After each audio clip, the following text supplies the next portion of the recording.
Yeah. Are we good? Are good? You've been, however many games, you've been playing with the bench unit now. You kind of went in and out of that early in the year. How is that different for you when you're splicing into the bench unit as opposed to just mostly playing with first unit guys? Well, I know to be a lot more aggressive with that second unit as far as playmaking. I take that burden with Ray. Me and Ray, of late especially, have been doing a really good job of getting everybody involved, but still being, in attack mode and looking for our offense as well. So, yeah, I mean, I talked to Coach, and when he told me, it's just the way the game is. We all three of us can't be on the court the whole game, and he wanted me to be with that second unit. I was comfortable with it. What are those conversations like? So, I assume Billy's the one who approaches you about a possible change. So, how does that go? Well, I mean, we've kind of tinkered around with it all preseason. We're having different rotations, different guys with the bench unit, and I just was more comfortable playing with that unit when Russ and Melo needed a breather to try to hold us together while those two guys are out. And I felt comfortable with it. Me and Ray have a really good chemistry out there, and I think we can really change the game with how fast and how quick we can play with that unit. How do you like playing with Steven in that group? Love playing with Steven. I've been really good when I have a big like that. I've been good with Miles, been good with Roy Hibbert in my career, Yamahimi, finding him for easy baskets. And I've been telling him all season, if he presents himself, I'm going to try my hardest to get him the ball, and I'm going to look to get him the ball. As you've seen, he can, finish really well around that rim. So he's a weapon. He's a weapon that we got to use. What do you think Billy's going for when he does that group where it's 3 starters as opposed to you and 4 bench guys, whether it's coming out like the second quarter or the fourth quarter? What's Billy going for there? Ask that again. Well, for instance, like in the Golden State game and in the last game, out of the second quarter, he would start with maybe like you, Carmelo, and Steven, and 2 guys off of the bench. And then the fourth quarter last night, he did something similar where he started with Steven and you and another starter. Oh, well, I mean, you want to keep your starters on the floor, especially in crunch time and when we, especially coming into a quarter where we need to play and get off to a good start. I think that's just what he's going for, put starters on the floor to kind of get us at the right pace and have us playing at the right level. So at that point he can go along with his rotations. Does something go off, like in your mind, when that happens, when you're used to going out into a quarter with a certain rotation of guys, like maybe some forward or second unit guys, but then you got Steven next to you, you got Carmelo. Does something click with you where it's like, okay, it's different? No, not really. Not really. Okay. Did you consciously want to be more aggressive last night? Was there a mentality difference that you came in with, or I don't know, something that you have to do? It seemed like you were aggressive on every. Yeah, I mean, I just on catch, every on catch opportunity or possession that I was in, I was just trying to stay in attack mode, play downhill, and just look to be a scorer, help us out in any way possible.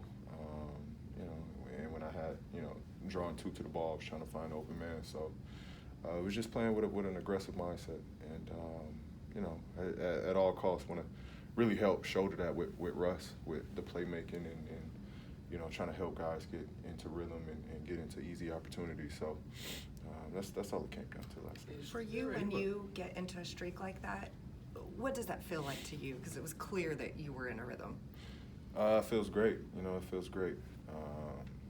You don't tire out. You're just in the zone, and nothing else matters. Nothing else is going on. Just you're locked in, and that's how it felt. It just felt. I was lost in that rectangle out there last night. 42 it's a big number. You've done that several times in terms of minutes. Are you comfortable at a number that high? 4 games. I don't know about an average, but 4 games.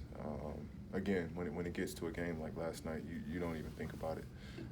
You just get lost in it, and you want to be on that floor, and you want to help your team win. The tiredness and the fatigue doesn't even kick in. But it's I've had foul trouble nights where I've been in the 20s, so I get my rest. When you say you don't feel it, like after 42, do you feel it today? Yeah, you feel it. You feel it the next day. Yeah, legs are just a little heavier. Is there a marker where, like, I realize it's not so cut in stone? It's like, oh, I played 36, so I'm going to feel it the next day. But is there a moment for you? Everyone's got it different, obviously, where you think, like, okay, tomorrow's the time I'm going to feel it. Yes, I mean, it's always different. It's always different. And, there's been nights where I played, double OTs and, in the 40, 50 minutes. And the next day I felt, perfectly fine. I was bouncing out of the world. So it's just different. The body just responds to different things. Is there a different satisfaction that you get out of racking up an assist rather than scoring a basket? Absolutely. And I've always, learned to play the game to set up teammates and look to play make and go for assist. Scoring is the last option. I try to make the right plays and try to get people the right looks. I've been that way since high school, so I get the same satisfaction, if not more, seeing somebody else score. And if one guy scores, one guy's happy. If two people score, it flows throughout the team. So that's how I was taught.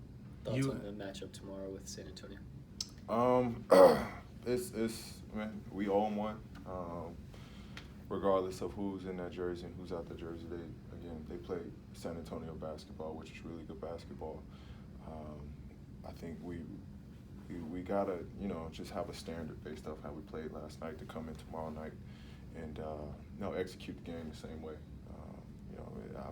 It might not be my night of scoring, but we got to play that same way of the ball moving and flowing and getting guys the right looks and easy opportunities. Did you feel it out there? It seemed like you and Carmelo and Russ early on in particular almost exaggerated the ball movement, and just really tried to set a tone in that way. Was that intentional, or do you think that was just kind of how it flowed? Yeah, it was just how it flowed.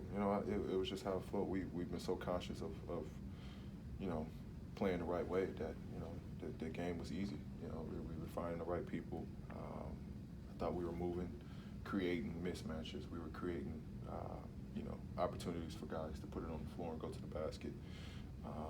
We just played together, and the game come easy that way. You mentioned it a little bit when you were talking about Steven, but you've always been a really good pick-and-roll ball handler. It's not something you're doing quite as much this year, obviously, because you got a bunch of other guys who are good handling the ball, but it seems like you're doing it more in that bench unit. Is it nice to get back to that role every once in a while and have that bread and butter? Yeah. Because it's a rhythm with that. It's a rhythm with pick and roll and being a ball handler. That, you feel, for myself, I feel more engaged and more, locked in when I have opportunities to touch it. Not even shoot it, but just to touch it and go through some action and have the opportunity to play make and read the floor. You kind of get to survey and see what's going on from the pick and roll position. So it helps me get more engaged within the game. How do you think Billy's helped you guys integrate offensively, and in what areas?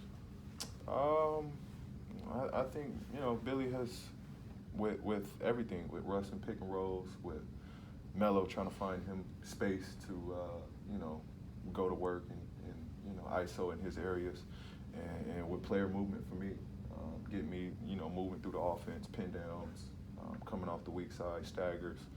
I think he's been trying to integrate all three of our games into our offense, and I think he's doing a good job with it.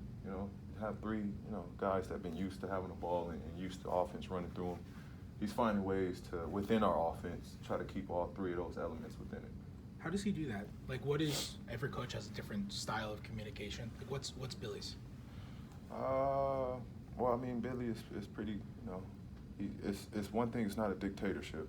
He wants to hear from us.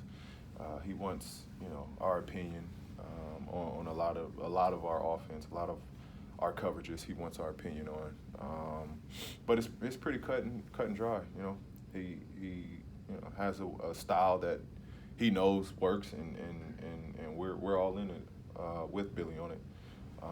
But again, he's good with wanting what's best for us, and want what's going to make us comfortable out there.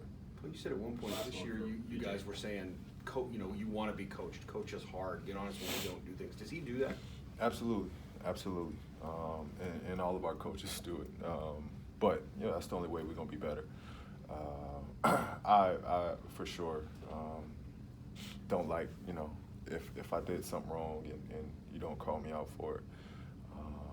You know, it doesn't sit well with me. So I like to be coached. I like to, you know, be, you know, told what to do and you know, where I did wrong. So he's been good with that, holding us accountable. I've got one more really important one. Have you always done the shoulder shimmy? Yeah. Is there a certain? You can take that back. You can take that back. A certain time where you pull that out? A certain shot? You know, it's mostly after big three the shimmy comes, but it's been in history. I've done it in history. It might be my favorite celebration.